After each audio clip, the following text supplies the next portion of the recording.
அனைவருக்கும் வணக்கம். 3ஆம் படம் வந்துருச்சு. இதில பூர்ணிமா வந்து நம்ம என்ன சொல்ல நினைக்கிறோமோ, அத வந்து அப்படியே விசித்ராமாட்ட சொன்ன மாரி இருந்துச்சு. விசித்ராமா நீங்க ஜெயிச்சீங்க அப்படின்னு சொன்னாக்கா, வெளிய நெறைய பேத்துக்கு வந்து ஒரு இன்ஸ்பிரேஷனா இருக்கும். நீங்க தான் ஜெயிக்கணும் அப்படின்னு சொல்லி நான் நினைக்கிறேங்கிற மாரி ஒரு இத வந்து சொன்னாங்க. அது வந்து கேட்டு நம்மளுக்கு வந்து அப்பாடா இந்த ஒரு பொண்ணாவது பார்த்தீங்கன்னா சொல்லுச்சே, நீங்க வந்து ஜெயிப்பீங்கம்மா அப்படின்னு சொல்லி. ஏன்னா விஜய் டிவி ஒரு பக்கம் வந்து விசித்ரா ஜெயிக்கிறதும் தடுக்கிறான். பிக் பாஸ் வந்து ஒரு பக்கம் தடுக்குது. இன்னொரு பக்கம் கமல் சார் ஒரு பக்கம் தடுக்குறாங்க. உள்ள அந்த வீட்ல இருக்க எல்லாருமே வந்து எதிரியா இருக்கும்போது, ஒரே ஒரு ஆளாச்சு நீங்க வந்து ஜெயிச்சா எங்களுக்கு வந்து இன்ஸ்பிரேஷனா இருக்கும். வெளிய வந்து இன்ஸ்பிரேஷனா இருக்கும் அப்படின்னு சொல்லிச்சு அப்படிங்கிற மாதிரி தான் இருக்குது.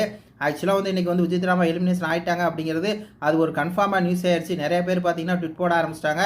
இந்த மாதிரி விசித்ராமா வந்து எலிமினேஷன் ஆயிட்டாங்க. அதாவது இந்த பிக் பாஸ் சீசனே வந்து பார்த்தீங்கன்னா ஒரு ஒஸ்ட் சீசன் அப்படின்லாம் சொல்லி பார்த்தீங்கன்னா இமாத்தனெல்லாம் வந்து ட்விட் போட ஆரம்பிச்சிட்டாரு. ஒஸ்ட் சீசன், இதுக்கு முன்னாடி இந்த மாதிரி ஒரு சீசன் நான் பார்த்ததே இல்லை, ஒஸ்ட் சீசன் அப்படின்னு சொல்லி பார்த்தீங்கன்னா ஒரு பக்கம் வந்து அந்த இதை நடத்தினாங்க பார்த்தீங்களா பேனி ஜேவா, அவங்களெல்லாம் டேக் பண்ணி நிறைய பேர் வந்து ட்விட் போட ஆரம்பிச்சிட்டாங்க. Very very unfair eviction.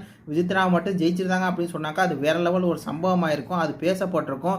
வருங்காலத்துக்கு வந்து இப்படி ஒரு லேடி இருந்தாங்க, ஒரு 50 வயசு தாண்டின லேடி வந்து இவ்வளோ பெரிய பிக் பாஸ் ஷோவில் இத்தனை பேர் மத்தியில் தான் வந்து முதல் நாளில் இருந்து, அதான் இதில் மேட்ரு, முதல் நாளில் இருந்து இந்த மாதிரி இவங்க வந்திருக்காங்கிறது அது பெரிய ஒரு சம்பவமாக இருக்கும். ஆனால் அந்த சம்பவத்தை பார்த்தீங்கன்னா பிக் பாஸ் தான் தடுத்தாங்க அப்படிங்கிறது அப்பட்டமாக வந்து வெளியே தெரியுது.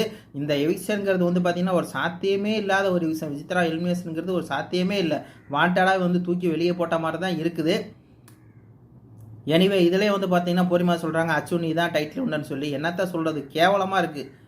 மொத்தம் ரொம்ப கேவலமாக இருக்குது. இது பற்றி உங்கள் கருத்துக்களை சொல்லுங்கள். நன்றி, வணக்கம்.